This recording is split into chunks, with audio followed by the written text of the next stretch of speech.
Sula banda kejaro hara, kaya rata rare tila kene detagara. Gamuchu gudoni yada dauku jiru domara.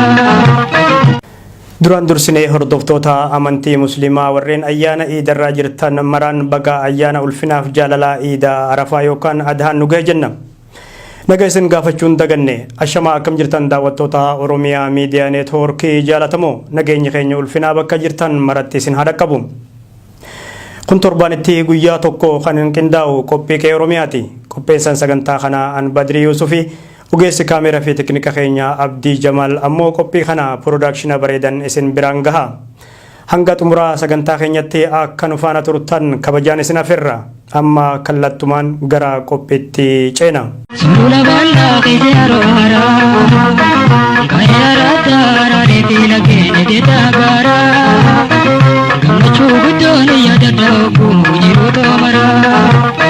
Qophiin qe'ee Oromiyaa irraa rakkoo daangaa Oromiyaa fi naannoo Somaalee jidduutti yeroo dheeraaf fala dhabe irratti fuulleffata. Sula banda kejaro hara, kaya rata rare tila kene detagara. Gamuchu gudoni yada dauku jiru domara. Akkuma beekamu weerarri daangaa Oromiyaa irratti poolisoonni addaa naannoo Somaalee ganna hedduuf geggeessan ammas waan dhaabbateen fakkaatu. Weeraraa kana dhaabsisuun maaliif dadhabame inni ijoo ammoo gaaffii Oromoota hedduu rakkiseedha. Namoonni hedduun weerara kana bifa garagaraan xinxalu. Inni kun babal'ifannaa daangaati yeroo jiru inni biraa ammoo shira ajajoota waraanaa duraanii hidda gad jabeeffatee fi ammallee hin buqqa'inii jiru. Rakkoon kun sadarkaa mootummaa federaalaa fi naannootti illee xiyyeeffannaa olaanaa argatee dura dhaabbatuun hin danda'amne. Kunis komii uummataa yeroo dheeraati. Keessattuu weerarri kun ji'a hagayyaa keessa jirru kana keessa itti fufuun baha Oromiyaa Harargee bahaa fi lixaa keessatti lubbuu lammiilee baay'ee galaafate.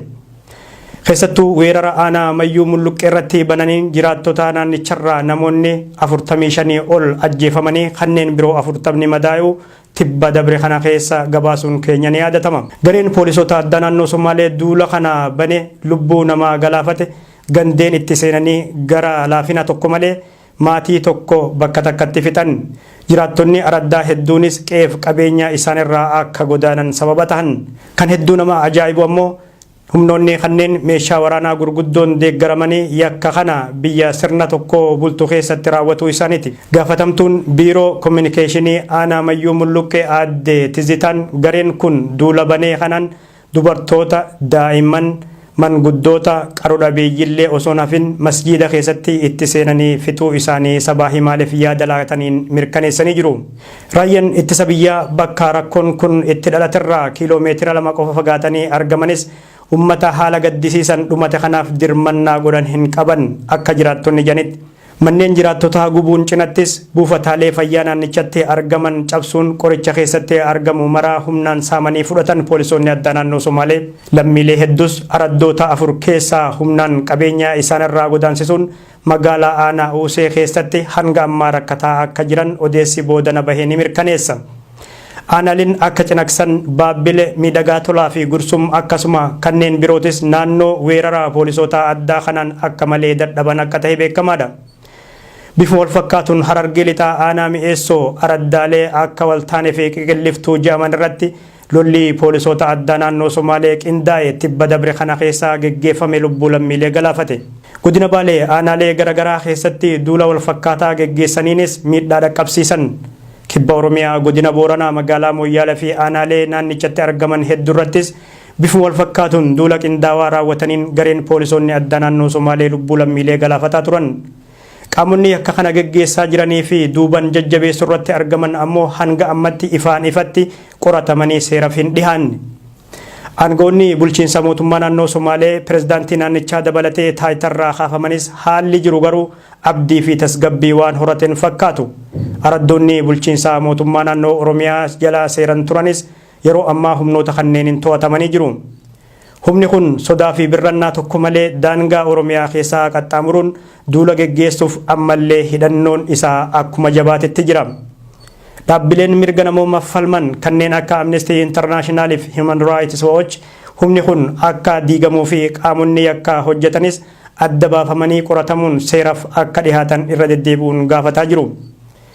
Isuma kana bu'uura godhachuun humna kanarraa meeshaa waraanaa akka hiikamu dubbatamus oduun dhiheenya kana dhagahame garuu humna kanarraa karoorri qawwee hiikuu akka hin jirre aangawoota waraanaa mootummaa federaalaatiin dubbatamuu isaati. Barbaachisummaa garee kana irree jabeessuu irrattis gaaffiilee kaasaa jira.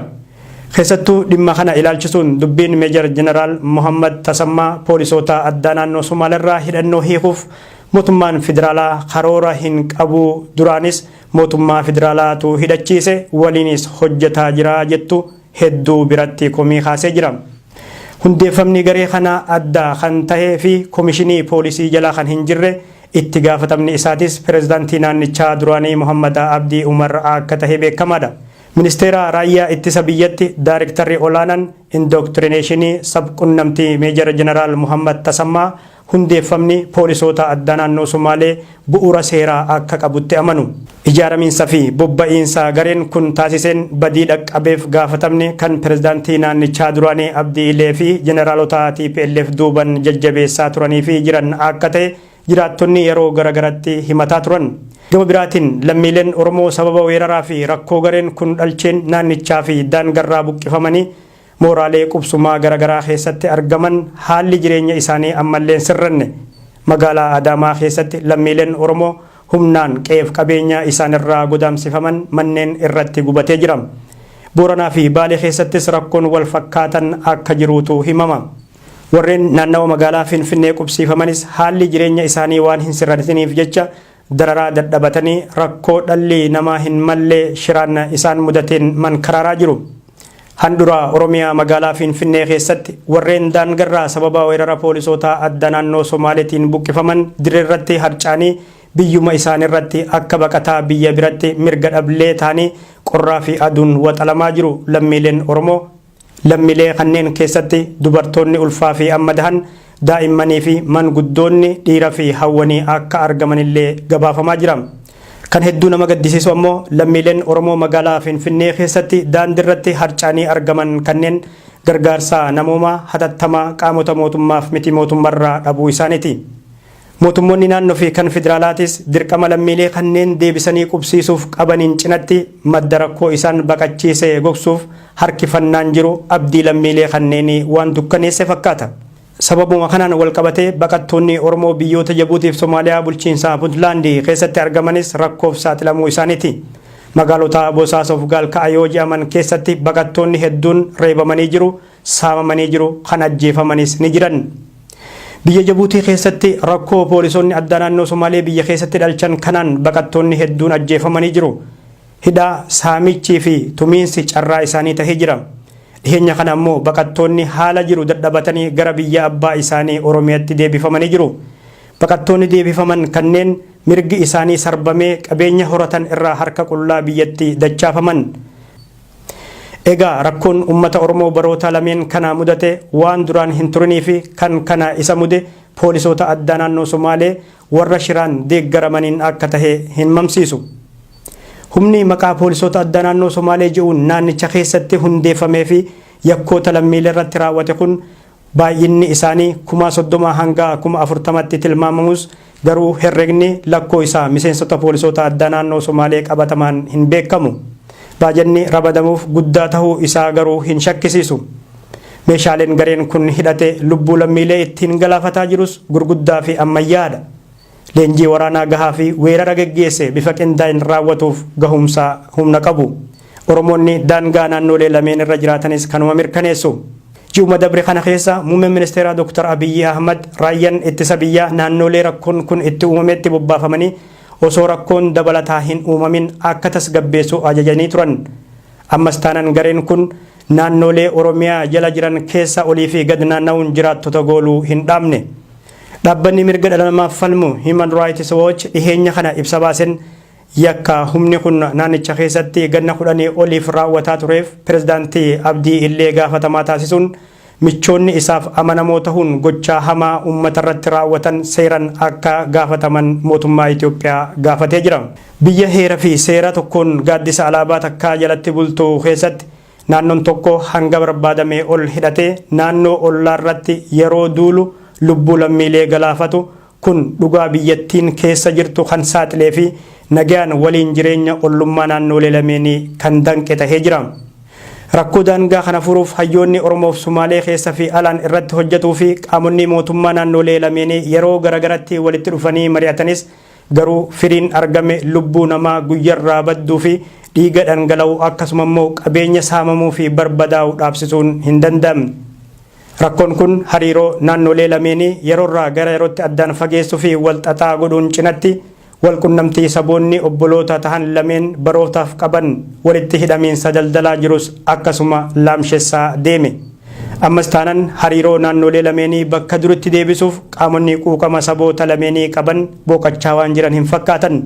Mootummaan federaalaas taanan rakkoo kana furuu fi lammada bifa amma dura mul'ateen akka ittiin deebineef fayyisuun dirqama isaati. Mootummaan federaalaa kan naannolee waliin ta'uun akeeka fi iccitii poolisoota addaa naannoo Somaalee badii kanaaf dhaqqabsiise qoratuun akkaan fardiidha.